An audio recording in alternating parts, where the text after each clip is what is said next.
दोस्तों ये इस वीडियो का दूसरा पार्ट है, मतलब इस श्रृंखला का। अगर आपने पहला पार्ट अभी तक नहीं देखा तो देख लीजिए। उसमें मैंने 14-15 क्वेश्चन कराए, बहुत इंपॉर्टेंट प्रश्न थे।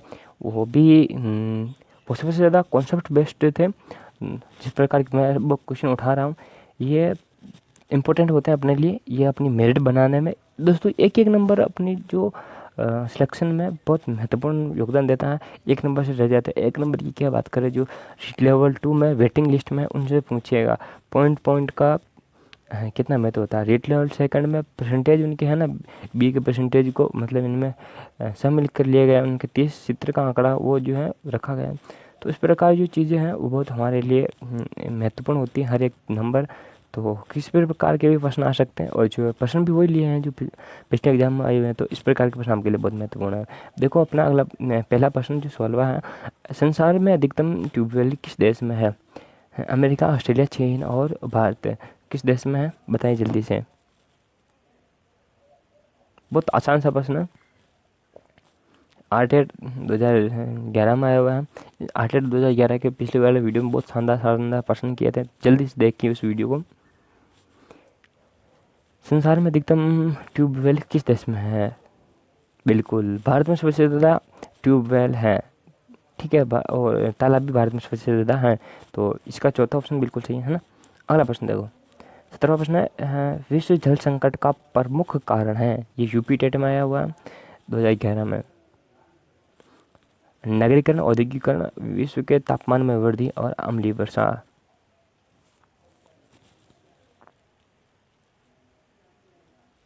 बताओ जल्दी से इसका उत्तर। तापमान में वृद्धि का सबसे प्रमुख कारण होता है जल संकट का प्रमुख कारण होता है नगरीकरण। और तापमान का सबसे प्रमुख कारण क्या होता है? औद्योगिकरण। इन दोनों चीज़ों का आप खास ध्यान रखना। अब जल संकट की बात कर रहे हैं तो जल संकट की बात ही करें पहले। तो नगरीकरण से जल संकट किस प्रकार होता है वो चीज़ सुनिए। जैसे नए नए घर बनेंगे, वो उन जगह पर बनेंगे जहाँ नदियाँ वगैरह या तालाब वगैरह आदि जल स्रोत है, तो उनके आसपास ज़्यादा शहरों की बसावट होती है। तो नगर बनने के कारण वो जो जल क्षेत्र आता है, जल संरक्षण होता है जिन स्थानों पर, वहाँ पर नगरीकरण आ जाता है। और बाढ़ भी आ जाएगी ना, तो ये जो वहाँ पर जो ये नगरीकरण हुआ ना, जिन स्थानों पर पानी ज़्यादा संग्रहण होता है, तो सबसे ज़्यादा वही इलाके प्रभावित होता है। जैसे समुद्र तटीय इलाका, जैसे कोसी नदी के पास का इलाका, और उत्तराखंड में भी ऐसी घटनाएं सामने आई जिनके कारण नदियों के आसपास वाले इलाका में बहुत ज़्यादा बाढ़ के कारण जनहानि और धनहानि होती है। ठीक है, 17वां प्रश्न कंप्लीट है अपना।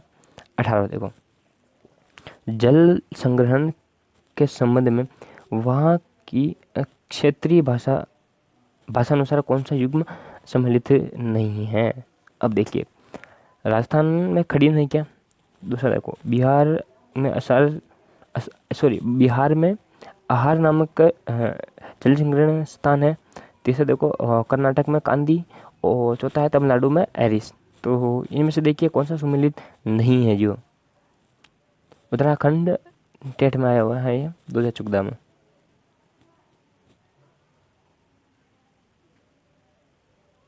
बिल्कुल, जिन दोस्तों ने भी अच्छे से पढ़ रखा है जल संग्रहण वाला, वो अच्छे से बता देंगे कि कर्नाटक में जो है ना, वो कांदी नहीं होती है। ठीक है, कर्नाटक में कांदी नमक जल संग्रहण का स्रोत नहीं होता है। ठीक है, समझ गए होंगे आप। तो अगला प्रश्न देखें।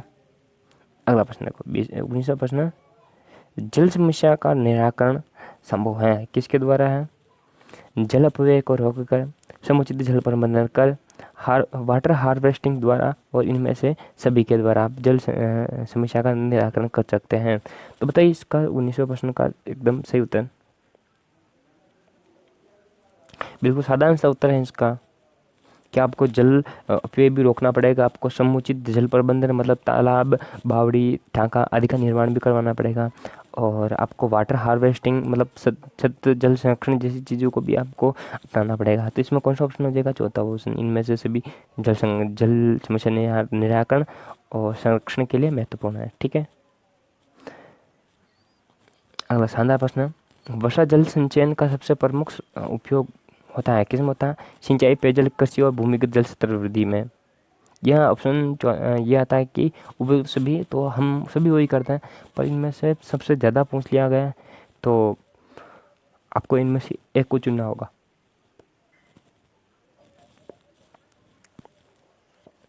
किसमें होता है वर्षा जल संचयन का प्रमुख उपयोग? बिल्कुल सही है, सिंचाई में होता है। किसमें होता है? सिंचाई में होता है। क्यों होता है? कृषि में क्यों नहीं होता? दोस्तों, कृषि में जो जल उपयोग भी किया जाता है वो सिंचाई में किया जाता है, ठीक है। और सिंचाई में सबसे ज़्यादा क्यों होता है? क्योंकि ज़्यादातर जो वर्षा जल संचयन होता है वो गाँव में होता है। शहर में आपने देखा होगा जल संचयन का ऐसा कोई स्रोत है ही नहीं, और है तो बहुत छोटा है, और अगर काम में लिया जाता है तो वो खेती में नहीं लिया जाता है, ठीक है। गांव में तालाब, लगभग हर गांव में तालाब बने हुए हैं, तो उन तालाब में जल संरक्षण करके और इसका फिर क्या काम में लेते हैं? उनको फिर फसलें बोई जाती है, उनमें सिंचाई करने के लिए या पान फेरने के लिए काम में लेते हैं। पान फेरना याद रखिएगा, ये भी सिंचाई का एक नाम है जो मेवाड़ में प्रचलित है, ठीक है। अगला प्रश्न देखो। अगला प्रश्न, किस सिंचाई प्रणाली से सर्वाधिक जल संरक्षण होता है? बताइए। चड़स, ट्यूबवेल, बूंद सिंचाई और फव्वारा। साधारण सा प्रश्न, पर थोड़ा सा सोच के बताइए आप।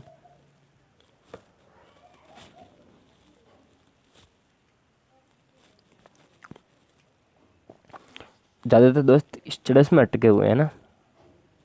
ये पुरानी जल निकालने की एक थी, जिसे राजस्थान में छड़ बोलते हैं और हिंदी में इसको चड़स बोला जाता है। बेल होता है, वो आगे जाता है और इनके पीछे वो एक तरह का छोटे छोटे डिब्बे लगे होते हैं, उनसे वो पानी निकाला जाता है। रहट की तरह होता है एक तरह का चड़स भी, ठीक है। छड़ बोलते हैं।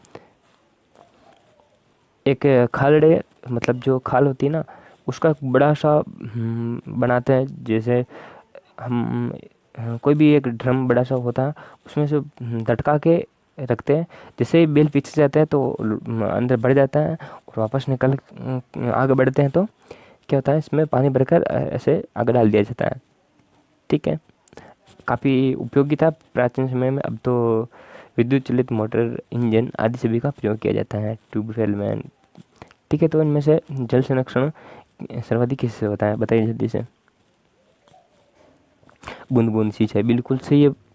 क्योंकि चड़स में तो कोई होता ही नहीं, क्योंकि इनमें पूरे दिन पानी निकालो तो भी एक खेत की सिंचाई भी नहीं होती है, और जल संरक्षण क्या, इनसे सिंचाई भी ठीक से नहीं हो पाती, ठीक है। तो ये इसका उत्तर हो गया। अगला प्रश्न देखो।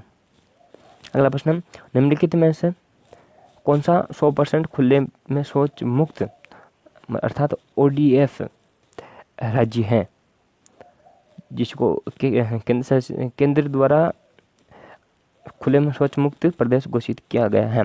कौन सा राज्य है? बताइए। आंध्र प्रदेश, असम, केरल, तमिलनाडु। अच्छा दोस्तों, इसके लिए एक हिंट देता हूँ आपको।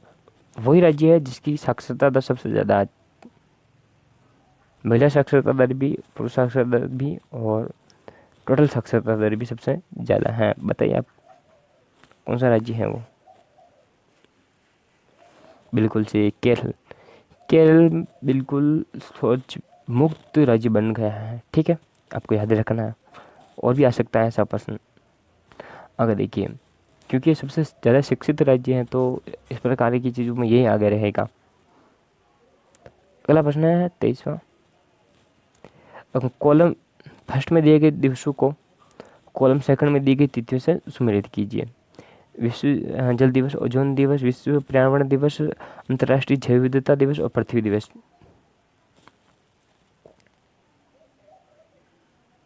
जल्दी से सुमेलित कर लो, ये 2 बार आ चुका है। हरियाणा टेट 2019 और हरियाणा टेट 2014 में आ चुका है, ठीक है। और भी आ सकता है आगे टेट में, BSTC, PTT में, ठीक है।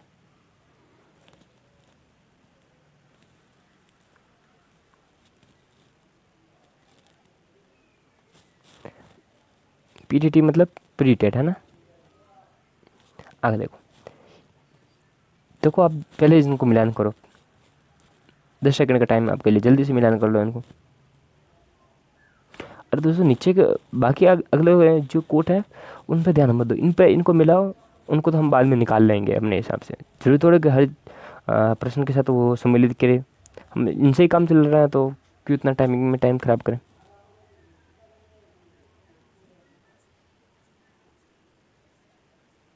बिल्कुल सही है। जिन जिन दोस्तों ने अच्छे से मिलान कर लिया उनको बहुत बहुत शुभकामनाएं। अब अपना देख लो मिलान कैसे करेंगे हम जी।